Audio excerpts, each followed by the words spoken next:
अस्सलाम वालेकुम दोस्तों, मेरा नाम हम्माद है एंड मैं founder and CEO of M and K engineering. आज की वीडियो हमारा एक कंटिन्यूएशन का प्रोसेस है। इसके अंदर हम डिस्कस करेंगे आज share force and bending moment diagram. इसमें हम जो पॉइंट्स हैं वो ये है कि ये क्यों इम्पोर्टेंट है, इसके अलावा इसको कैसे कैलकुलेट किया जाता है, इसके क्या स्टेप्स हो जाते हैं।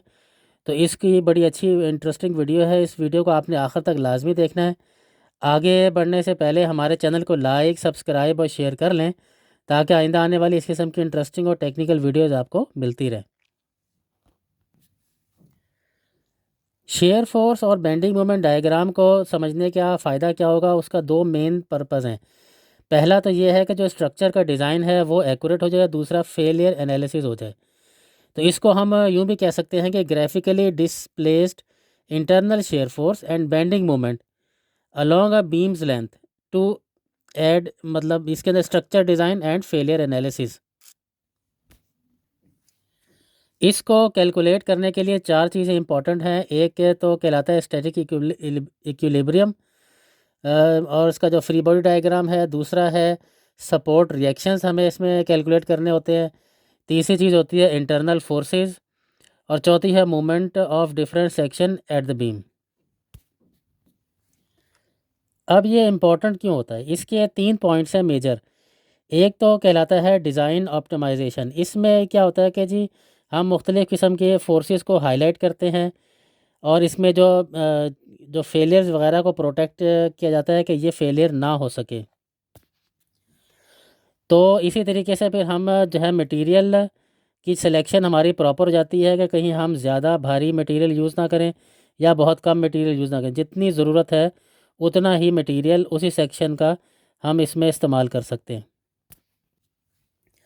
दूसरी ज़रूरत यह है कि जी स्ट्रक्चर इंटेग्रिटी, ये इसमें यह है कि हम इंश्योर करते हैं कि स्टेबिलिटी जो स्ट्रक्चर की है वो कायम रहे इसके अंदर। तीसरी चीज़ कहलाती है कॉस्ट रिडक्शन। कॉस्ट रिडक्शन का मतलब ये होता है कि कहीं हम ओवर इंजीनियरिंग ना कर दें, यानी कि हम ज़्यादा भारी मटेरियल या भारी स्ट्रक्चर ना लगा दें। उसकी बजाय हम मुनासिब स्ट्रक्चर लगाएं ताकि जितने लोड्स आ रहे हैं उतना की ज़रूरत के हिसाब से ही हम इसका प्रॉपर डिज़ाइन कर सकें। तो इससे कॉस्ट जो है वो भी बचती है। अब हम अपने वीडियो के अगले हिस्से की तरफ चलते हैं जिसमें हम ये कहेंगे कि इसको कैलकुलेट करने के स्टेप्स क्या है। इसके मेजर तीन स्टेप्स हैं। पहला कहलाता है कैलकुलेट सपोर्ट रिएक्शन। दूसरा स्टेप कहलाता है determine internal force and moments. तीसरा कहलाता है कंस्ट्रक्ट द डायग्राम। तो अब हम इनको अलग-अलग से डिस्कस करते हैं। अब जैसे ये पहला है कैलकुलेट सपोर्ट रिएक्शन, इसमें जो है सबसे पहले हमें जो काम करना होगा, दो काम करने हैं। मुझे पहला काम ये है कि जो इसकी फ्री बॉडी डायग्राम है वो डिज़ाइन वो बनानी है। इसके अंदर जो है जिस तरीके से हमारे पिछली वीडियोज़ में भी था कि सबसे पहले हमें फ्री बॉडी डायग्राम के अंदर पॉइंट लोड को डिफ़ाइन करना है। फिर इसके बाद डिस्ट्रीब्यूटेड लोड जो होंगे वो हमने कैलकुलेट करने हैं, मूवमेंट्स करने हैं। इसके अलावा अननोन जो रिएक्शंस वगैरह को भी इसमें हमने प्लेस करना है फ्री बॉडी डायग्राम के अंदर। सेकेंड स्टेप इसका ये हो जाएगा कि जो इक्विलिब्रियम इक्वेशन लगानी, यानी कि जो एफ एक्स है वो ज़ीरो होना चाहिए, एफ वाई ज़ीरो होना चाहिए और एम जेड यानी मूवमेंट जो है वो ज़ीरो होना चाहिए। कैलकुलेशन का जो दूसरा स्टेप है वो कहलाता है determine internal force and moments. इसमें जो है सबसे पहले जो सेक्शन है उसको कंसेप्चुलाइज कर लें, यानी कि एक पोर्शन ले लें। उसके बाद उसके जो इंटरनल फोर्सेस हैं वो अप्लाई करें। इसके अलावा जो इसमें डिफ़ाइन किया जाता है इसमें शेयर फोर्स और बेंडिंग मोमेंट्स वगैरह और उनकी भी वैल्यूज़ जो है वो कैलकुलेट की जाएँ। कैलकुलेशन का जो तीसरा स्टेप है वो कहलाता है कंस्ट्रक्ट द डायग्राम। इसमें दो चीज़ें होती हैं, एक तो होती है प्लॉट शेयर फोर्स डायग्राम और दूसरी है बेंडिंग मोमेंट की जो वो डायग्राम को अलग से बनाएं आप।